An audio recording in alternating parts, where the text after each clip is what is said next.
The citizens of India will be forever indebted to the great unifier Sardar Patel for his leadership during the freedom struggle and his vision and statesmanship in the post-independence era. His contribution to India is unparalleled. In fact, truth be told, the Iron Man of India belongs to every Indian. But do the political parties feel that way? Clearly not. Both Congress and the BJP are locked in a fierce battle over Patel's legacy. The Congress argues that the BJP is appropriating Patel, who is after all a congressman, arguing that the institutions that Sardar Patel helped build are being smashed by the ruling BJP. On the other hand, the Bharatiya Janata Party counters, saying Patel was never given his due. Despite being in the Congress, it's the BJP that has given Sardar Patel his rightful place and honour, which was denied to him all along. The party also claims that Nehru and Patel were at loggerheads, which is why it is not surprising that the Congress, that is obsessed with the Nehru-Gandhi family, overlooked Sardar Patel's contribution. The legacy war has been waging since 2013, when the foundation stone of the Patel statue was laid ahead of the 2014 Lok Sabha elections, and well in time before the 2019 elections. The grand statue of unity was unveiled by PM Modi in Kevadia, and today the statue stands tall on the banks of Narmada. So let's take you to Narmada without any ado, where you will find Sardar Patel's 182-meter high statue of unity, the epicenter of the legacy battle. Let's also listen in to the voices of the people from there.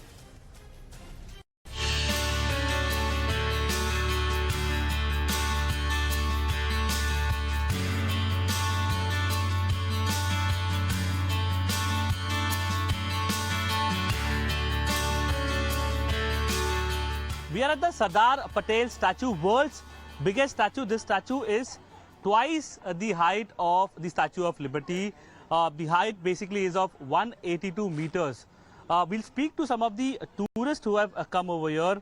आप बताएं कि जो statue बना हुआ है, the statue that has been made in Kevadia near Vadodara, कितना tourism को boost देता है? ये कैसे देखते हो ऐसे मूव्स को, और ये पूरे एरिया को कैसा डेवलप किया गया उसको कैसे देखते हो? डेफिनेटली ये मूव्स गुजरात और इंडिया को रिप्रेजेंट कर रहा है. जिस तरह से इंडिया आगे बढ़ रहा है, ये उस डेवलपमेंट को बयां कर रहा है. ये जो नेचुरल देख रहे हो, जो टूरिज्म डेवलप हो रहा है, ये डेफिनेटली नए इंडिया की जो नर्व्स रखी है हमारे प्राइम मिनिस्टर ने, उसको बता रहा है. तो इंडिया पूरा टूटा हुआ था, तब सरदार पटेल ने यूनाइट किया है. तो अभी इंडिया उन्होंने यूनाइट किया है, तो उनका एक सिंबॉलिक ये रिप्रेजेंटेशन है इंडिया का. और दूसरा चीज इन्होंने बोला कि मटेरियलिस्टिक तो एक कॉन्सेप्ट था, पर वो इंडिया को वापस, इंडिया एक था पर वो दिखाने के लिए स्टैच्यू बनाया है. हर एक पॉलिटिकल पार्टी अपने पॉइंट ऑफ व्यू से पीपल्स को डिवाइड कर रही है.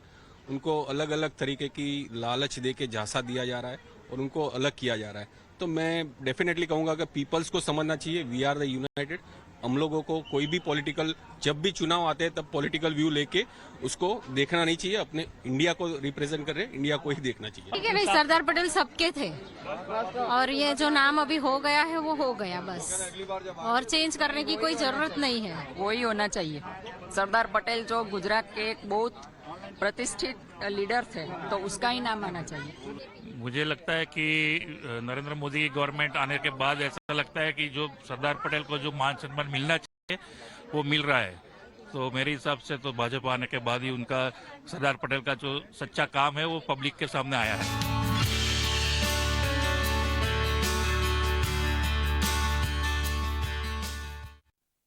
It's not just this statue, it's also a political war between the Congress and the BJP over a stadium. Yes, we are talking about another significant structure that has become a flashpoint between the two, the Narendra Modi Stadium in Motera. It is the largest cricket stadium in the world.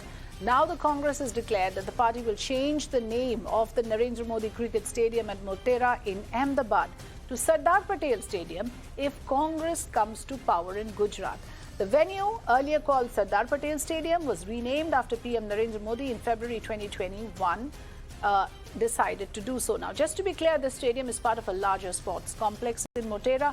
While the entire complex is called Sardar Vallabhbhai Patel Sports Complex, the stadium is named after Prime Minister. The Congress had criticized the move back then, calling it an erasure of Patel's legacy. Now they are promising to bring that name back. What do Gujaratis make of this legacy politics? Times Network's BJ Harinder finds out. Well, the Congress had issued its manifesto and they have promised that they will be renaming the stadium if they come into the power back from Narendra Modi Stadium to the Sardar Vallabhbhai Patel Stadium. I have been joined by some of the commuters over here, sir. The Congress have promised that they will be renaming it if they come into the power in the state of Gujarat. Do you think that it's the right promise that they have made? No, it is not right. I don't think so that's possible because it's very difficult to change names. It's not that easy. And the person who has have named it, definitely the name of the Sardar Vallabhbhai Patel is there. It's not, there's not change the name. That's what I believe. But now it's already there. Nobody can change it. अच्छा, कांग्रेस ने ये वादा किया है अगर उनकी सरकार आती है तो ये जो नरेंद्र मोदी स्टेडियम है इसका नाम बदलकर दोबारा सरदार वल्लभ भाई स्टेडियम कर देंगे। आपको क्या लगता है ऐसा होना चाहिए? होना चाहिए। क्यों होना चाहिए? क्योंकि ये सरदार वल्लभ भाई पटेल का स्टेडियम था। हाँ, उन्हीं के नाम से जाना है। हाँ, मोदी ने अपना नाम रख दिया। हाँ, वही नाम पहले से है ना, उन्हीं की पहचान से। हाँ, मोदी भी तो उनकी पहचान से करते ना सब। क्या भाई वल्लभ भाई का नाम होवे, स्टेचू बनाया, सब कुछ बनाया वहाँ पे, तो वल्लभ भाई के नाम से सब चीज होनी चाहिए ना। Joining us here on the program, Dr. Shraddha Rajput, spokesperson of the Gujarat BJP, who will be with us shortly. Also, Arshpreet Khadiyal, spokesperson of the Congress Party. Welcome to the program. I think both spokespersons are there with us. Thank you very much for joining us. Dr. Rajput, if I may begin with you. The BJP laid the foundation stone for the Statue of Unity in 2013 ahead of the 2014 polls. And inaugurated the statue strategically in 2018 ahead of the 2019 Lok polls. So would you really blame anyone for saying that the BJP is well and truly playing Sardar Patel legacy politics ahead of elections?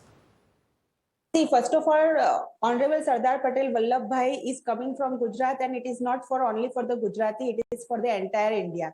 When we talk about who is the Iron Man and who has done the United India, Statue of Unity is the great example of that, because Sardar Vallabhbhai Patel has united the entire India. Congress never done any kind of justice with him, because after independence, it is written, and you can go with the facts also. The committee has decided that we want Sardar Vallabhbhai Patel as a Prime Minister, but over the rule, Honorable Nehru ji selected as a Prime Minister. That was the first injustice done by the Congress person. Okay, and that Statue of Unity, Prime Minister of country, Mr. Narendra Modi, has dedicated the Statue of Unity built at a cost of 2,900 crore to the Iron Man to the country, Sardar Vallabhbhai Patel. The Chief Minister asked people of Gujarat collect small parts of iron from the farmers, and from them this Statue of Unity built in the Gujarat. And it is right now, it is a great spot of tourism. Rajput, my question was very specific, that you're waking up to the protecting his legacy, extolling his virtues right ahead of elections, which is evident from the entire schedule that I read out, ahead of 2014, ahead of 2019, and now again ahead of Gujarat elections. Sardar Vallabhbhai Patel's legacy, no one can stole that legacy, because Sardar Vallabhbhai Patel himself a legacy for our Bharat, for our country. Bharatiya Janata Party is doing what we are doing. We are giving those credits which he deserves, which Congress did not given him at a time. Now the faults made by the Congress, which we are correcting, is it our fault? Okay, you are correcting the mistakes of the past. Tell me one thing, Dr. Shraddha Rajput. How does it look when you tell people this is a 3,000 crore structure? Here is a state where 135 people died when a bridge collapsed. You have not fixed the basic infrastructure which the common man uses. But you believe in making a grand gesture of a statue, 3,000 crore rupees spent. To what effect? Shouldn't you be first, fixing infrastructure for the common man rather than putting out these symbols only for electoral benefits? No, ma'am, both are two different structures.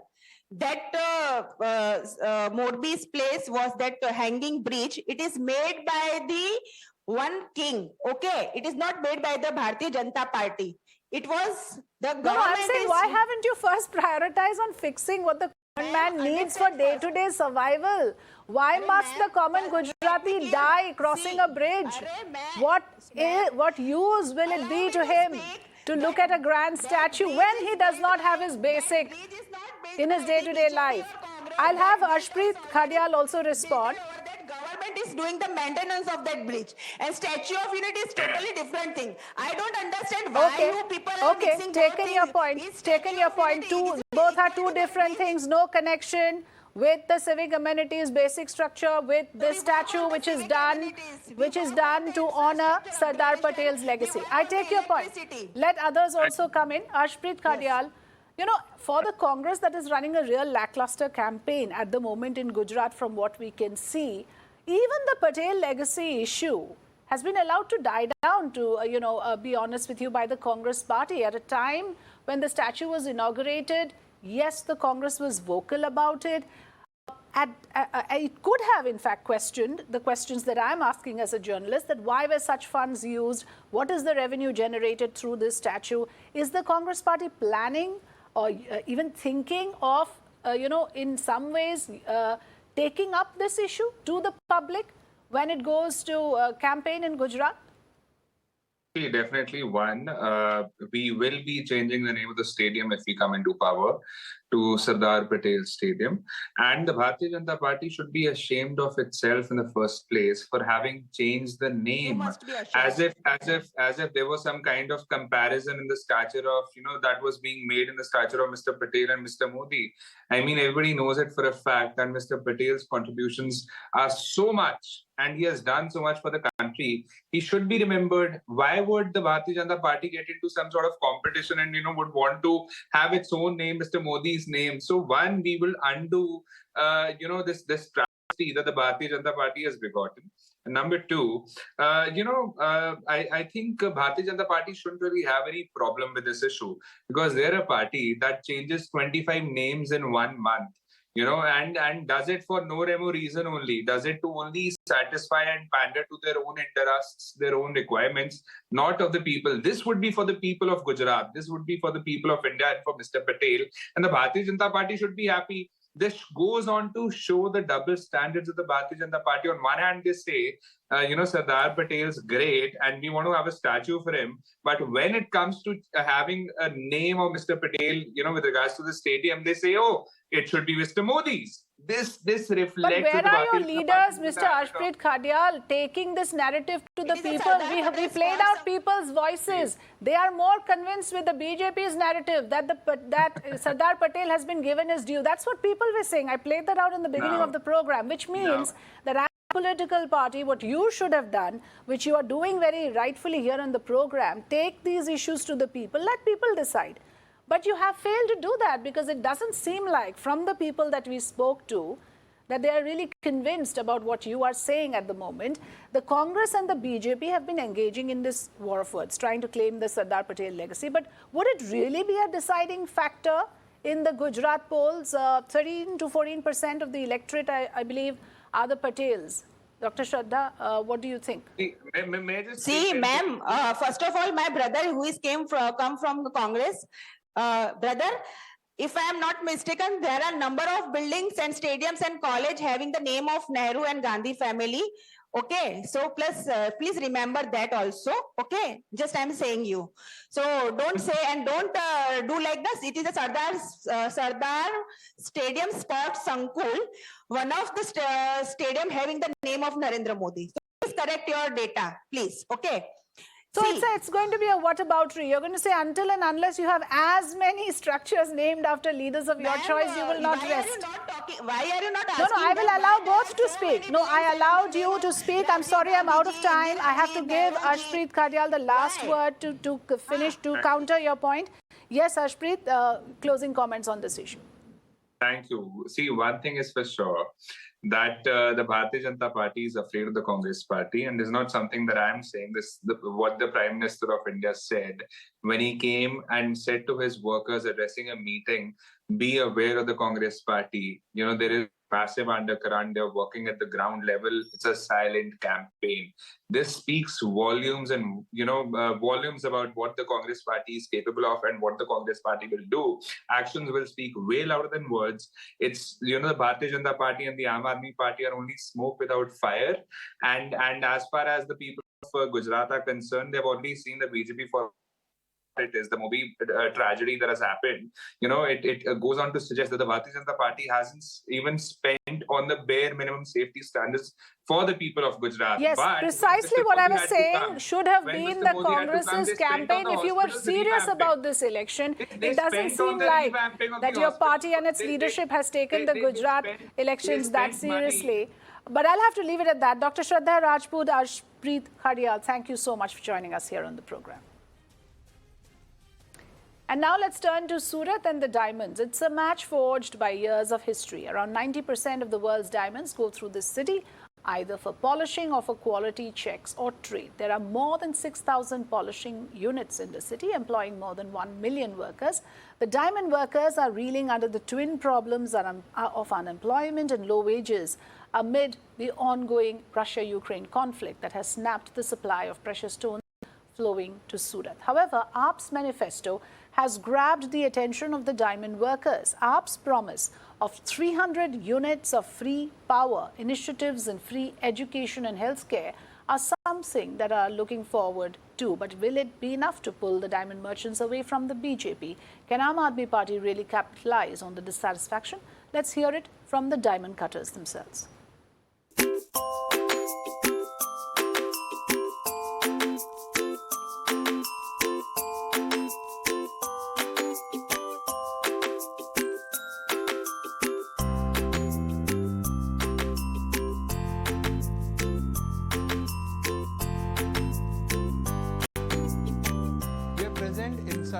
A diamond factory in Surat, and Surat, being the hub of diamond industry, is flourishing year after year and giving around 95% of diamond export to the world.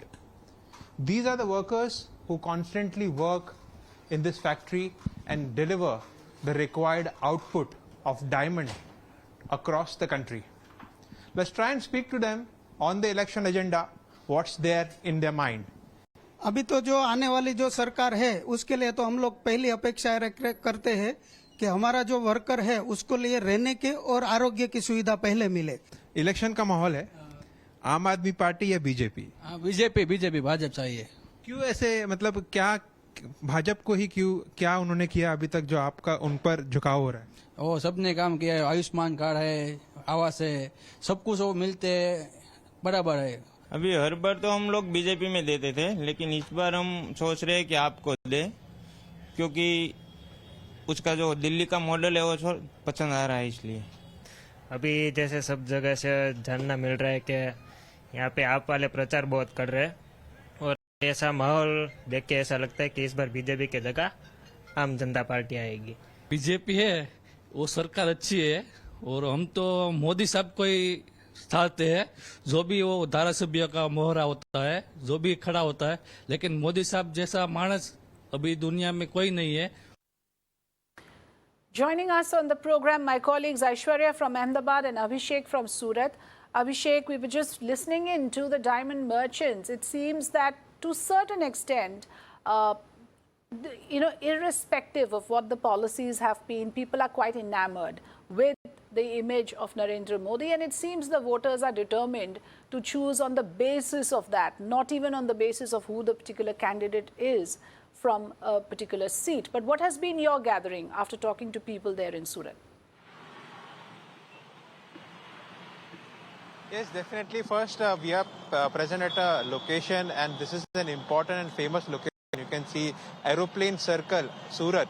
And as far as, we are reporting from Surat since 3 to 4 days. And as for the ground situation is concerned, definitely there is a hope of light when it comes to the promises made by AAP of free electricity, free education and free healthcare. And it is buzzing and as an undercurrent to the middle class and lower middle class. But when it comes to upper middle class and especially the trader sector, definitely they have a traditional inclination towards the BJP, and definitely no other leader than Narendra Modi is their choice. But speaking about Surat, there will be a tough fight because both the parties, maybe the BJP and the Aam Aadmi Party, have placed their partidar candidate in the prominent seat, especially more than 4 to 5 seats of Surat, where the partidar community is in the dominant position. So definitely an interesting fight to watch out for,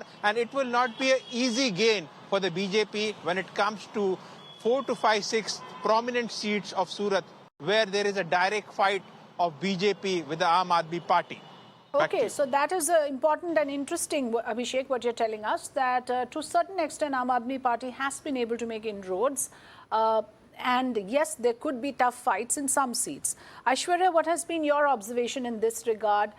To those who say that AAP is a formidable force now in Gujarat, what has been your takeaways from the people you've spoken to?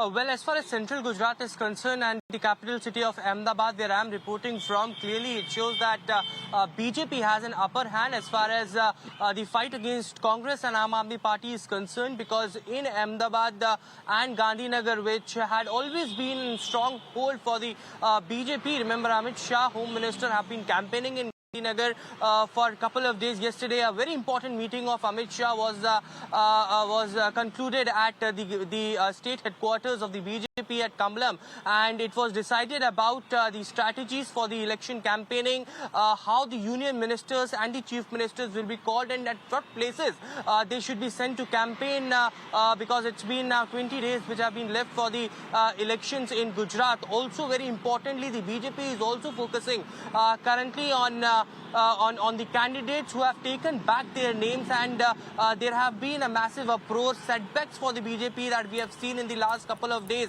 after the candidates were announced by the BJP, but several names were taken back. So one side, the BJP and the top leadership of the BJP is currently holding its foot down and minutely looking at the things, because still at the in the rural Gujarat, there have been the Congress leaders who have been campaigning from tomorrow onwards, because today itself the Congress has issued the list for the zonal leadership, and the top Congress leaders have been assigned: North Gujarat, South Gujarat, Western Gujarat, Central Gujarat, and they will be campaigning till the election. So now when the Congress have also decided, the BJP is not letting its foot down on the other side. As our colleague was mentioning, the Aam Aadmi Party is getting onto the ground today as well. Arvind Kejriwal was in Gujarat. Ishudan Gadvi had filed his candidature, and a big roadshow was there itself from the Aam Aadmi Party. So interestingly, it will be seen on December 8th that who will take an upper edge in the Gujarat election, but mixed reactions as far as the central Gujarat is concerned. Yes, thanks Aishwarya, and thanks Abhishek for joining us with all the interesting ground inputs. And that's it for now. News and updates continue on the other side. Thanks for watching. Your city, your mandate.